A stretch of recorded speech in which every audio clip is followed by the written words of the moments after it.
Partimos para a análise neste jornal com o politólogo Bruno Costa, que se junta a nós por videochamada. Boa noite, bem-vindo. A confirmar-se, professor, o cenário de novas eleições, que parece até agora o mais provável, pode Marcelo Rebelo de Sousa exonerar o Primeiro-Ministro só depois da aprovação do Orçamento de Estado?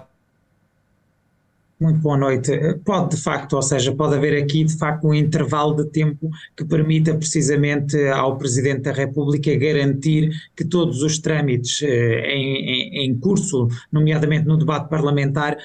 garantam a aprovação do Orçamento de Estado. Essa eventualmente é a principal preocupação neste momento do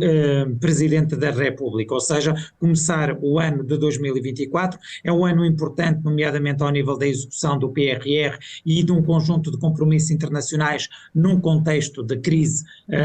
internacional e, portanto, poderá haver aqui a tentativa de garantir que o ano se inicia com esse orçamento, uma vez que se isso não for alcançado, teremos de facto um orçamento em duodécimos e teremos um orçamento de Estado eventualmente a ser aprovado em meados de maio, junho do próximo ano, ou seja, teremos cerca de um ano a funcionar com um orçamento de duodécimos. E nesse caso, como é que ficaria a liderança do país até às eleições? Aqui existem eventualmente algumas alternativas, nomeadamente António Costa já admitiu na sua declaração ontem a disponibilidade para continuar a exercer as funções de Primeiro-Ministro num governo de gestão e, portanto, aqui haveria a manutenção do mesmo governo até precisamente à tomada de posse do novo Executivo. Mais complexo seria um cenário em que, de facto, não se verificasse essa manutenção de António Costa como Primeiro-Ministro e aqui teria,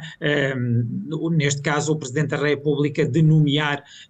um novo Primeiro-Ministro, de nomear um novo Executivo, mesmo estando em curso já um processo de marcação de novas eleições. E isto daria espaço ao Partido Socialista, não para nomear, digamos, um substituto pleno de António Costa, mas para nomear alguém que pudesse, de facto, fazer este período de transição, permitindo também que o Partido Socialista desenvolvesse as eleições internas para escolher o novo secretário-geral do partido. Professor, caso haja eleições antecipadas, parte o Partido Socialista em desvantagem depois de todo este caso, ou digamos que está também o PSD aqui com alguma desvantagem?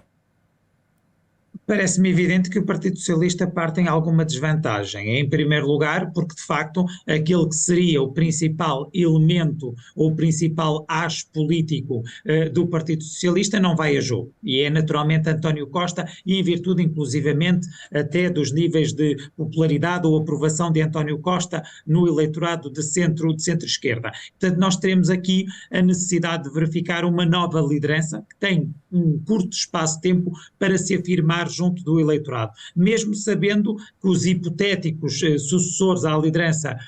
do Partido Socialista são também nomes já conhecidos e, portanto, com um grau de notoriedade elevado. Mas este grau, digamos, de desvantagem incide precisamente sobre a forma como o governo acaba por cair e com a apresentação da demissão, ou seja, um governo envolto em mais casos de justiça que vêm somar precisamente às polémicas que estiveram,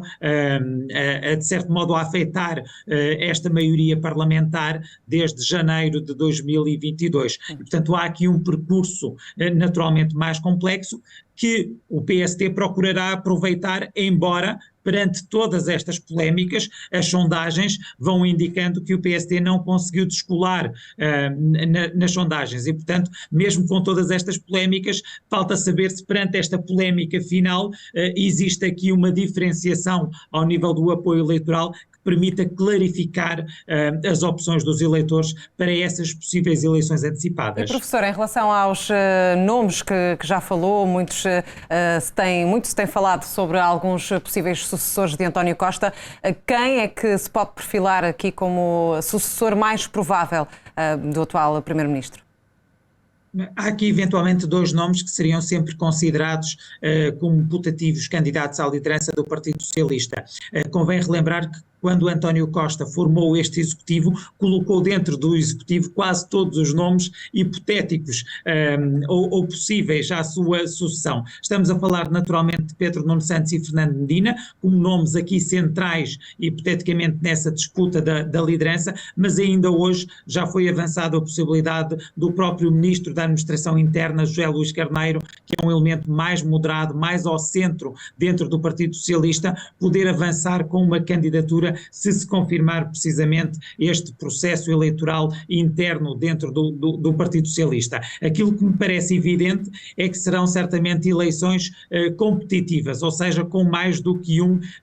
candidato. Os outros nomes que têm sido apresentados não me parecem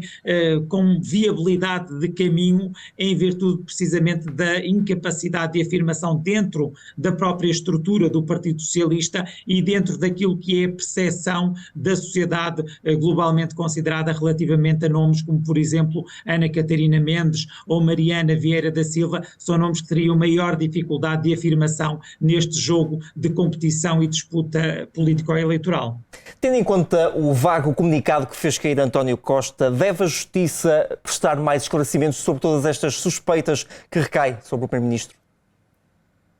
Há aqui alguns fatores que importa referir, ou seja, nós no passado fim de semana tivemos uma entrevista da quarta figura do Estado, do Presidente do Supremo Tribunal de Justiça, uma entrevista bastante significativa que eventualmente passou um pouco ao lado da onda mediática, mas é uma entrevista que relata precisamente a identificação de um nível de corrupção significativo em Portugal, nomeadamente na administração pública, nomeadamente junto das elites políticas. Obviamente que esta entrevista, sendo concedida dias antes de toda a ação que resultou em buscas inéditas à residência oficial do Primeiro-Ministro e em detenções de pessoas que fazem parte do núcleo duro ou do núcleo próximo do Primeiro-Ministro, levam-nos a acreditar que há de facto um conjunto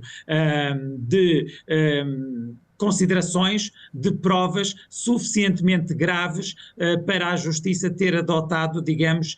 este comportamento. É verdade que o comunicado, o último parágrafo, é bastante vago relativamente ao possível envolvimento do Primeiro-Ministro, mas aqui nós temos de facto a própria interpretação do Primeiro-Ministro. Não me parece que António Costa se tenha demitido apenas em virtude dessa referência direta, mas ele acaba por não o dizer na sua declaração, mas em relação a todo o caso, uma vez que está em causa pessoas que foram escolhidas diretamente